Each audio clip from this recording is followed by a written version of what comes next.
Old lamps for new. Old lamps for new. Alexander examines the large pot.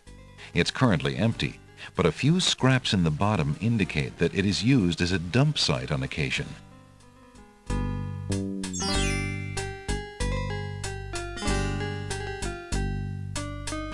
Good day, peddler. Good day, sir.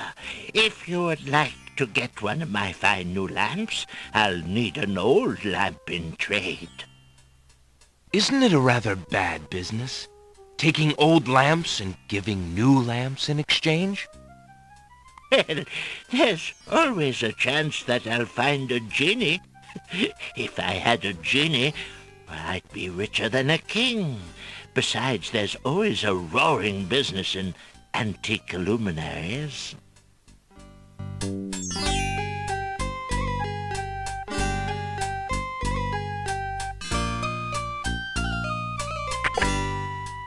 Good day.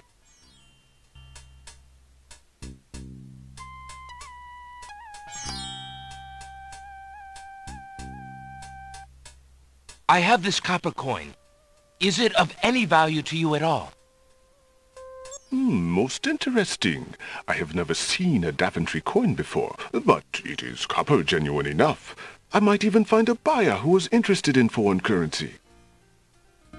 The items on the front counter are the only things in the store that I can let go for the price of 1 copper. You may make your choice from there. Alexander looks at the items on the counter to make his selection. That mechanical nightingale looks intriguing. I believe I'll take it. Very well. Your coin is well spent. Remember, this is a pawn shop. I am always willing to take back my own goods in trade. I'll remember. Thank you. Good day, merchant. What can you tell me about the land of the Green Isles? I can tell you she is in a dark time. Without the ferry, communication between the islands has ground to a halt, and so nearly has my business. Why the long ages of peace have ended, and why the crown has not done something about it is beyond me. But then, I am a shopkeeper, not a politician, and can only hope for better days. How bide you, good merchant? Quite well, though a purchase would not hurt me any.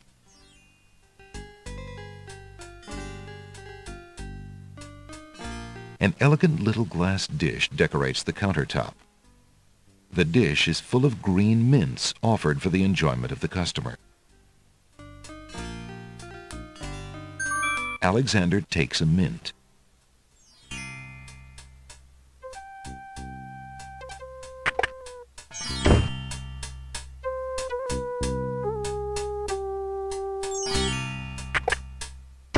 Hello. I will be right up.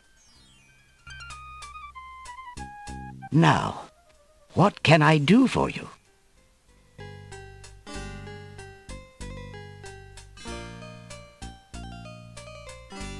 Good day, sir. I'm a stranger in this land. What can you tell me about the land of the Green Isles? That is quite a question, young man. Who are you, and what would you have me tell you? My name is Alexander. I know I'm on the Isle of the Crown, but I'd like to know whatever you can tell me about this island, and if there are other islands nearby. You are indeed a stranger.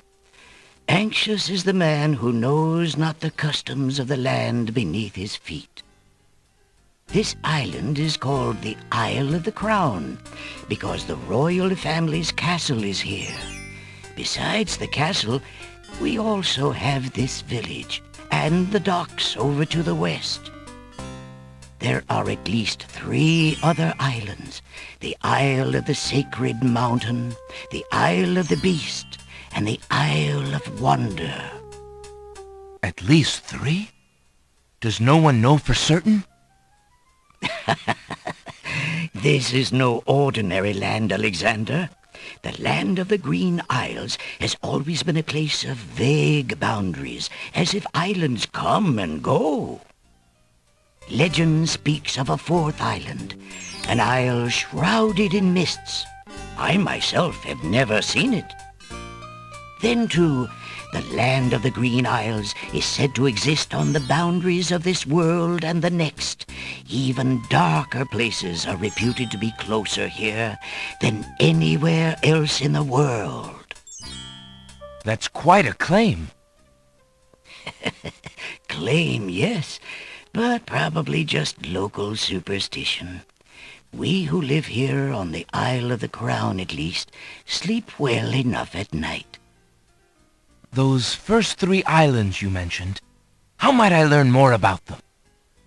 Ideally, a young man seeking such knowledge would travel to their shores and learn about them firsthand.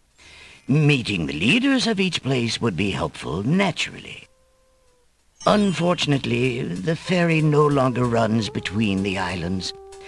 There has been much political unrest, and it has been too dangerous to travel for years. Perhaps the ferryman can tell you more. He has little enough to do these days. And if you haven't been there already, you might seek an audience at the castle. Thank you kindly, merchant, for all your good advice. Ah, but advice is free, Alexander. Making use of it costs much more.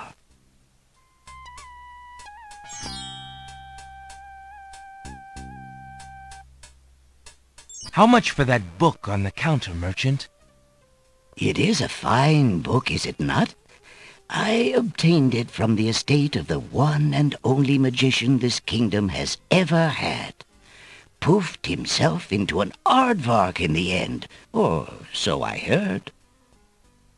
I never found the spells all that useful myself, but then I lead a boring life. I tell you what, if you can find another rare book, something a bit more marketable, I might be willing to exchange the spell book for it. An antique leather-bound book is displayed on a little stand on the counter. On the elaborate cover is the title, Ye Useful Book of Magic Spells. How might I obtain that spell book again? As I said, I would take another rare book in exchange. Volumes of poetry are on display on this bookshelf. Thinking of Cosima, Alexander decides to leaf through one of the volumes of love poetry.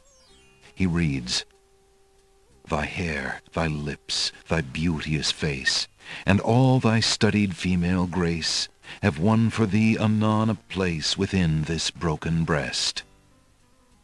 Not bad. And another. Upon the shore the lilies bend, untouched by worldly care, where shadow they her earthly bed, oh, that she were not there. Yikes! And another.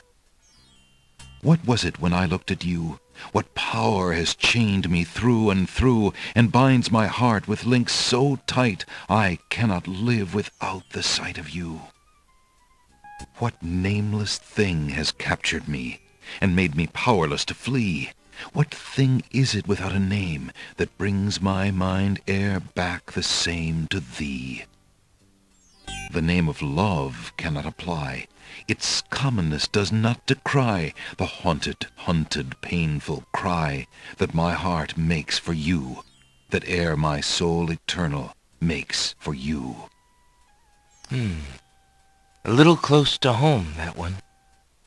Alexander returns the love poem book to the shelf.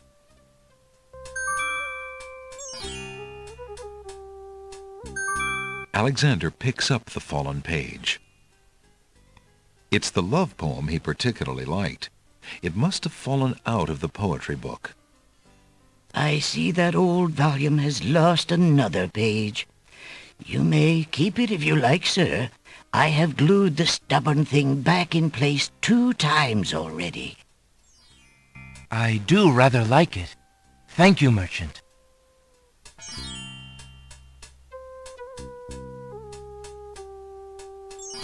There's a small table near the door that bears a sign. The sign has undergone a number of changes. It once read 10 pence, but that was crossed out and replaced with 5 pence, then 1 pence, then free. The sign currently reads, "Take one, please." Only one book remains on the table. It looks like the bookshop owner really wants to get rid of that book.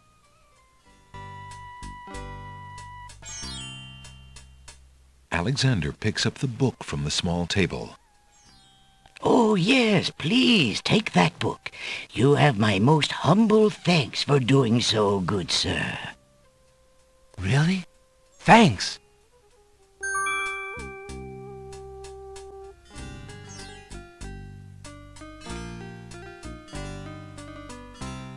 Alexander rests his feet for a moment. Alexander picks up and leafs idly through a book called The Changing Role of Court Entertainers Through the Ages. Well, that was refreshing.